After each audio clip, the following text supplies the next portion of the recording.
We're going to continue with Alma chapter 63. And it came to pass in the commencement of the 36th year of the reign of the judges over the people of Nephi, that Shiblon took possession of those sacred things which had been delivered unto Helaman by Alma. And he was a just man, and he did walk uprightly before God, and he did observe to do good continually, to keep the commandments of the Lord his God, and also did his brother. And it came to pass that Moroni died also, and thus ended the 36th year of the reign of the judges.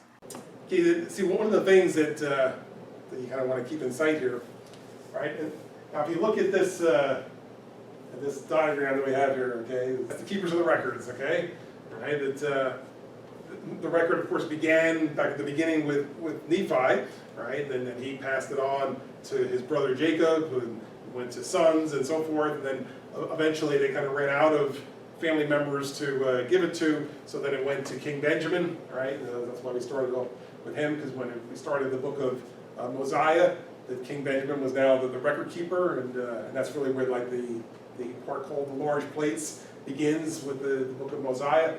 So King Benjamin was record keeper, and then he gave it over to Mosiah, who was his son, right? And then eventually, when Mosiah was about to pass away, then they went on to Alma, who was the son of Alma, right? Who was the one that the book of Alma is based on, right? So he kept it until he was going to be gone. Then he gave it to his son Helaman, right? So that Helaman has been the most recent keeper of the records. So that's why when it said that he died at the end of chapter 62, that should be a question that we would ask. Well, then what happened to the records?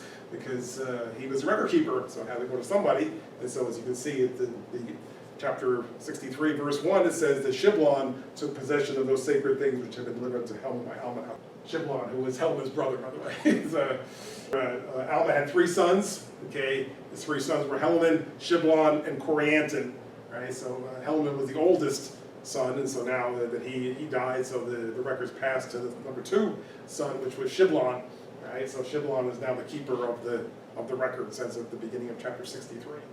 Right, and you know I haven't like gone through to figure out how old these guys must have been, but it doesn't seem like they must have been very old really. It was we're only 36 years into the beginning of the reign of the judges, which happened back at the beginning of the book of Alma, right? And so really it's only been covering 36 years, and it's already gone from Alma to Helaman. So I don't know how old these guys were. It probably doesn't seem like they were very old really when they died. So maybe it was fighting and warring, wore them down, but nonetheless, now the records passed to Shiblon, who was the second son of Alma. Right, as you can see in verse 2, it says he was basically qualified to do this job. It says he was upright before God, kept the commandments of God. Right, it says and also did his brother. Right, so Shiblon did good before God as well as Corianton. Right, as you can see in verse 3, also the general Moroni also has passed away now, kind of about the same time. Right, it says in the 36th year. So so several deaths of these men who were great leaders of the Nephite army during that time of trouble. It does seem like it's wrapping up the story, so to speak, right here as we're coming down to the end of the book of Alma. A lot of the characters are passing away here. A lot of the people who were the main participants are all passing away here. And it came to pass that in the 37th year of the reign of the judges, there was a large company of men, even to the amount of 5,400 men, with their wives and their children, departed out of the land of Zarahemla into the land which was northward. And it came to pass that Hagoth, he being an exceedingly curious man, therefore he went forth and built him an exceedingly large ship on the borders of the land Bountiful by the land Desolation, and launched it forth into the west sea by the narrow neck which led into the land northward. And behold, there were many of the Nephites who did enter therein, and did sail forth with much provisions, and also many women and children, and they took their course northward. And thus ended the 37th year. Verses 4 to 6 talks about the 37th year, right? So really the only thing that they made note of in the 37th year was that this group of people kind of took off. It says a large company led by a man named Hagoth, right? 5,400 men with wives and children, part of the land of Zarahemla, went to the land northward. They built a big ship and they launched it, like I said again, when I'm reading this, it's almost sounding like like if you were watching a movie of it, at the end of the movie, it's like there's little people sailing off into the sunset, goodbye, goodbye. You know, that's what I was picturing, right? Is a lot of the people just kind of take off now. They go off to somewhere else to start their life over somewhere else, right? So that's what I was thinking. Is they go goodbye, you know, and there's people on the shore waving goodbye. But there actually is a reason for mentioning it here, right? And so it's only really going to be mentioned here in the next few verses.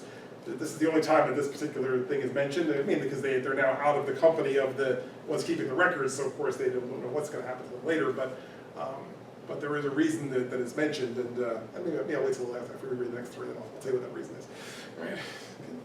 And in the 38th year, this man built other ships, and the first ship did also return, and many more people did enter into it, and they also took much provisions, and set out again to the land northward. And it came to pass that they were never heard of more, and we supposed that they were drowned in the depths of the sea. And it came to pass that one other ship also did sail forth, and whither she did go we know not. And it came to pass that in this year there were many people who went forth into the land northward, and thus ended the 38th year. So these three verses are now the 38th year, right? And as you can see, it says more people left. There's another ship sailed forth, right? And as you can see, it says that after the people left, right, it says we basically didn't hear from them anymore. So whoever's doing the writing says, well, we assume they probably drowned, right? But yet, you know, they don't know that because all they know is that they never saw them again. So I guess, you know, eventually the ship never came back and the people never came back. So they were just guessing, well, maybe they all drowned. Or, you know, more likely the people settled somewhere else and just didn't come back. Okay, so the point of mentioning this here, though, is that, see, when you look at the history of the Nephite and Lamanite people, and you bring that down to today, right, that there's people who wonder, let's say, how the people got up, say, into the land where the United States is, right?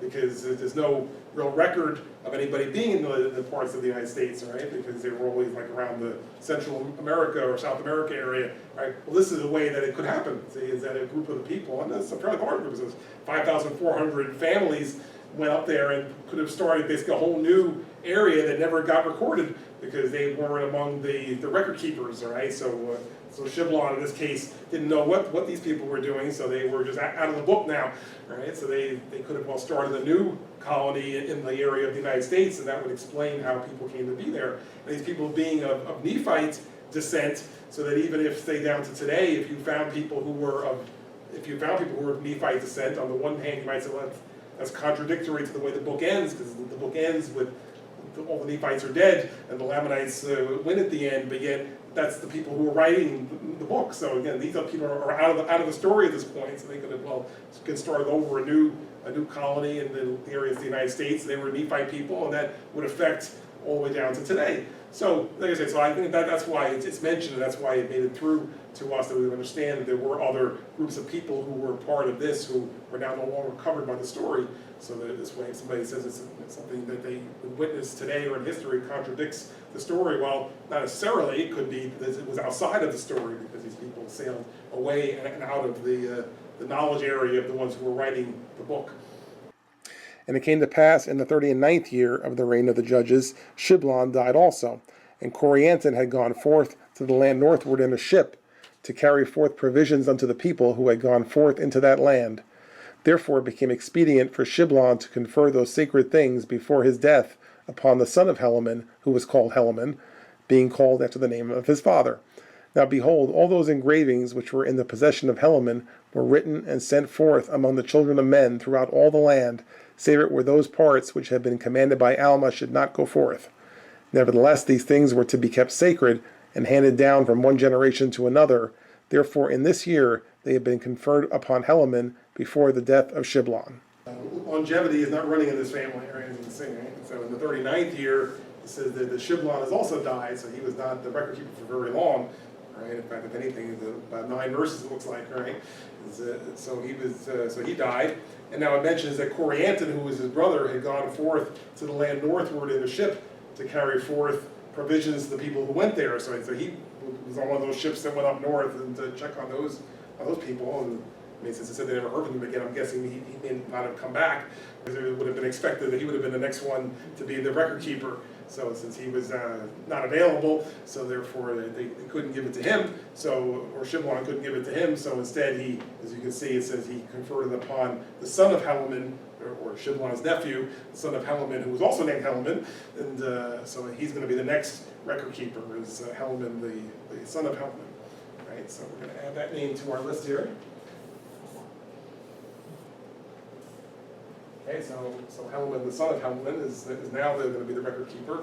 You know, this is all the sacred things, which is everything that they were carrying, was now being handed over to Helaman, the younger Helaman, right? Because it's everything that they've collected over time, back from the beginning, which would include the brass plates and the sword of Laban, right? All the things that started out with Nephi, including all the records that they've kept, large plates, small plates. It's all, it's growing, right? As this time is going on, the collection is growing, so they pass it on from one to another. So it was a big responsibility to take this on. So as you can see, it says that now Helaman, the younger one, is taking that, all those different things. That's why it says 12. All the engravings from the possession were written and passed on, right? And so they shared things out as made sense. Now some things Alma had said, this you don't share, so they didn't share that. But the things that had been passed down, now it was all in the possession of Helaman, the son of Helaman. And it came to pass also in this year that there were some dissenters who had gone forth unto the Lamanites, and they were stirred up again to anger against the Nephites. And also in this same year they came down with a numerous army to war against the people of Moronihah, or against the army of Moronihah, in the which they were beaten and driven back again to their own lands, suffering great loss. And thus ended the 39th year of the reign of the judges over the people of Nephi, and thus ended the account of Alma and Helaman his son, and also Shiblon, who was his son. So just one last little skirmish here at the end, right? Just to, a little footnote here. It says some of the Lamanites tried once again to stir up some trouble, but it says they were put down pretty quick.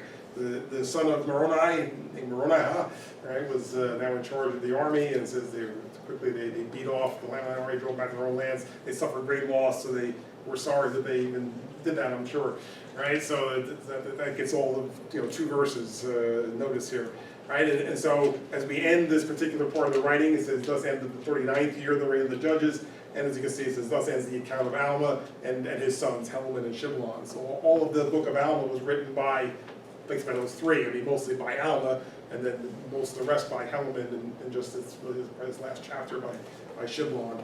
And now the record's going into the hands of Helaman, the son of Helaman, which, as you look at the next book, right, is called the Book of Helaman, all right? So that's why it's called that. So that's Helaman, the son of Helaman, though, not the older one, obviously, since he's passed on at this point.